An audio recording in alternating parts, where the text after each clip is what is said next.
Okay, guys, well, we talked about what I think was the most exciting part of the weekend, but time to get to what might have been the most disappointing and what maybe is supposed to be the most exciting in the dunk contest.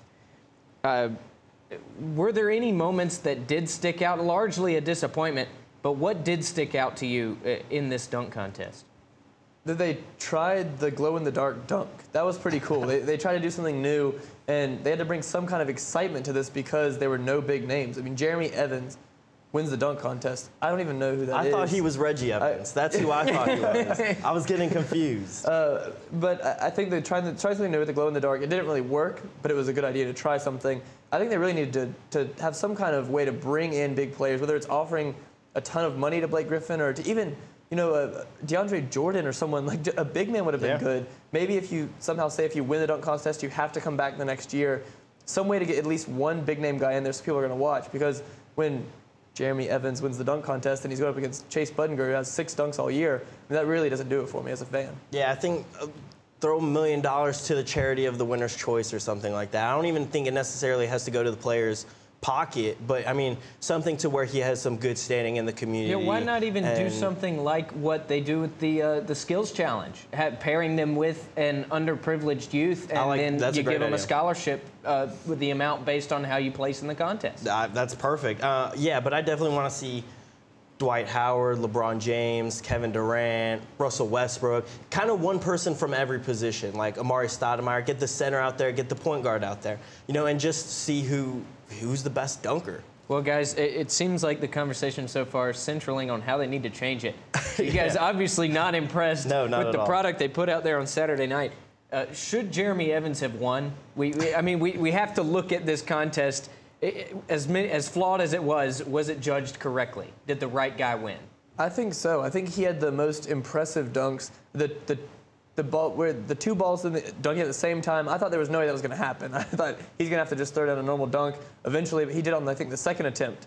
He got it to work, which was pretty impressive. Paul George had that dunk where he was slapping the sticker on and going around the rim, and he did it like 8 times or something before he got it right. I think if you have to try dunk that many times before you get it right, you don't deserve. That hurt you even when they're not supposed to. That's the biggest problem. Is I don't want to see somebody try a dunk 15 times before they can actually make it. I mean, that's their biggest problem. Is, you know, you have to go in there, you have to practice it enough to where you can get the dunk down on your first try, maybe your second try. But if it's taking you more than 3 tries, you're done. I think you give them 3 dunks. 3 strikes and you're out. They can try their best dunk twice, and if they mess it up, you got better go with the I don't see any reason dunk to do it 15 times. I agree with you guys. That is not cool. Because I know what's gonna happen now once they miss it. Yeah, 18 even if times. they make it, you're like, oh well, okay, he finally did it. Yeah, big deal. But you know, I agree with you guys. I think Jeremy Evans probably did deserve to win just because of that one dunk. I mean, the 2 balls at once is outstanding. I think Paul George's other dunks were better than Jeremy Evans' other dunks. Yes. But that one was good enough. That was one of the best ones that I've seen recently. I mean, that was just a fantastic dunk, and that was really the only redeeming element to this dunk contest. So, guys, we talked about some of the changes that need to be made.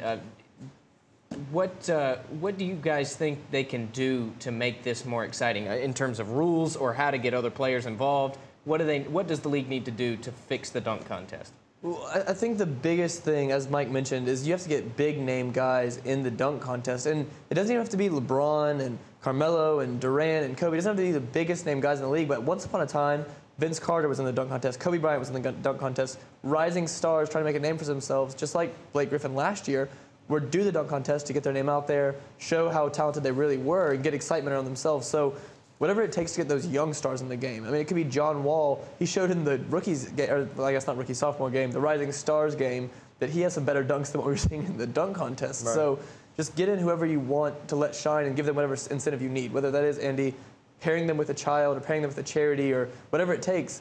Get some excitement around this game because it used to be the most exciting part of All-Star Weekend, and now people are talking about cutting it. Yeah, I need to see more excitement. I need to see more stars. And even people were excited, and this is something I don't agree with, people were excited that Iman Shumpert was going to dunk over the couch Jeremy Lin slept on in his apartment. Like, while that holds excitement and while that would be something, I just don't a lot of people, well, a lot of NBA players can, dunk over couches. I need something, above and beyond what I haven't seen before.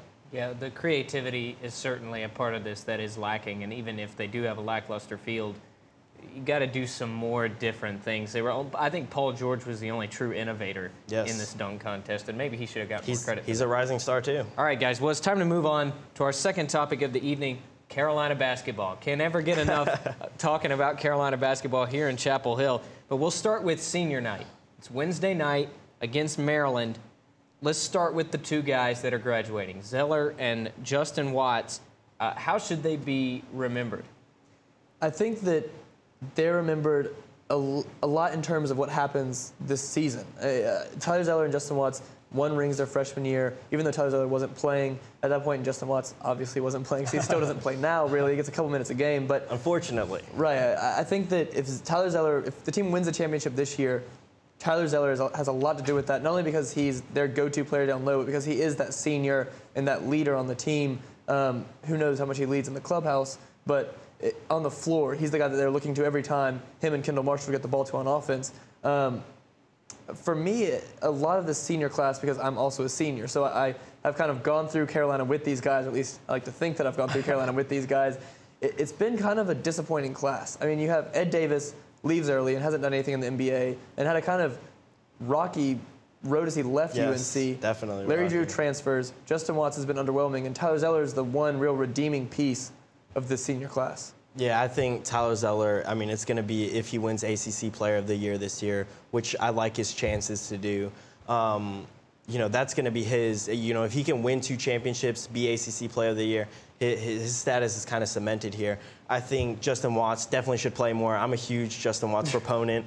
They should play him at the guard. He would physically dominate every other guard in the ACC. No, it would just be kind of how our point guard, what's his name?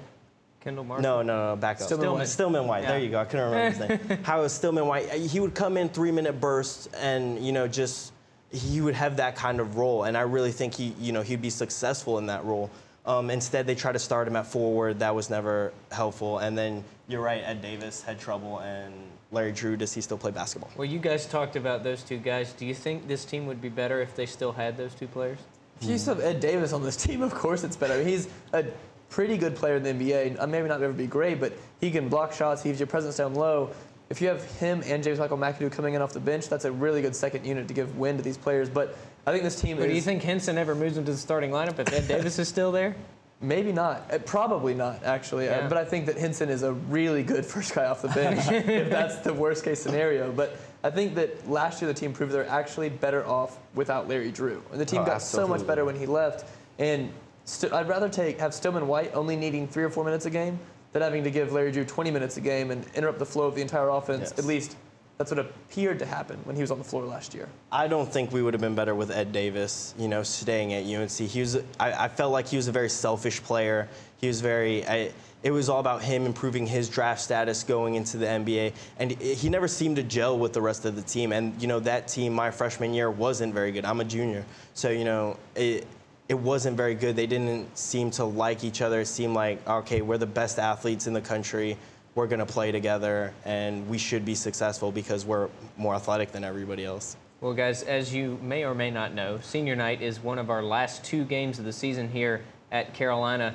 We have Maryland at home and then on the road to take on Duke at Cameron Indoor. How important are these last 2 games in terms of we know that they're important in terms of ACC title hopes, of course. I mean, Duke has Wake Forest left on the schedule. You have to think they're going to win there, so everything's going to come down to that last game in Cameron. But what do these last 2 games mean in terms of the 4 Tar Heels that are under consideration for first-team all-conference? I think these 2 games have so much in the balance of these 2 games. If UNC wins these last 2 games, they win the ACC. I think if you win the ACC, they're likely, unless they lose in the second round of the ACC tournament, they're likely to get a first #1 seed in the NCAA tournament, which would be huge for this team. For those 4 guys, Kendall Marshall, Harrison Barnes, John Henson, Tyler Zeller, it's going to be hard for all 4 of them to make the first team ACC squad, but 3 of them may make it if you can win out here, and they play really well in those games. For Tyler Zeller, if he can win these 2 games, play really well in both of them, he may be the ACC Player of the Year. Means that his jersey is in the rafters, which is pretty big for him. So I think there's so much in the balance of these 2 games, whether they beat Maryland, beat them convincingly, and then beat Duke and win the ACC, get a Player of the Year nod. For Harrison Barnes could also win. So, Andy, to answer your question, these are 2 very important games, especially with how close this race is between Duke and UNC down the stretch. And I think it's important for UNC, just especially the Duke game and how they perform on the road, going into the ACC tournament, going into the NCAA tournament. I mean, they're not going to be playing at home after this Maryland game, whether it's in Greensboro, which is very close, of course. But, I mean, after that, they hit the Sweet 16, the Elite Eight. They're playing on the road. That Duke game is going to be huge for them. And to go with the first team, 4 players is almost impossible. I feel like we would have had to gone undefeated. And there's so many talented players: Mike Scott, Austin Rivers, Stoglin from Maryland. Exactly. And I mean, that would be tough. I would hope for 3, thinking that we are one of the best teams in the nation and have some of the best players, but we'll just have to see. So it might be impossible for Carolina to get 4 guys on the first team, but very quickly, guys, I want your picks for ACC Player of the Year as of right now. I got to go with Austin Rivers and Mike Scott, first of all, as non-Tar Heels. And then as far as I'm going, Harrison Barnes, John Henson, Tyler Zeller. Well, that's all fine and good, Ryan. But who's your Player of the Year? That's what I want to know. Not first team player of the year. Sorry. No, that's great. That's some in-depth analysis right there. Sorry about that. Wow, Player of the Year. Sorry, guys. Tyler Zeller is my Player of the Year. I think that he edges out his own teammate, Harrison Barnes, after UNC beats Duke. I want to disagree with this guy, but I can't. I feel like it's Tyler Zeller. He's just the best player in the ACC right now. To both of your credits, you guys have long been on the Tyler Zeller bandwagon, Absolutely. so I have to give both of you guys credit for that, just and remember, I'm with you. A Rachel Nash 2 years ago, saying he's weak and he will never be able to play at UNC. Might have his banner or have his jersey in the banners. Yeah, absolutely, and I'm with you guys. I mean, I think he's earned it. He is clear. I think you use the eyeball test in this situation. Who does this team belong to? I think it's Tyler Zeller, Absolutely. not Harrison Barnes.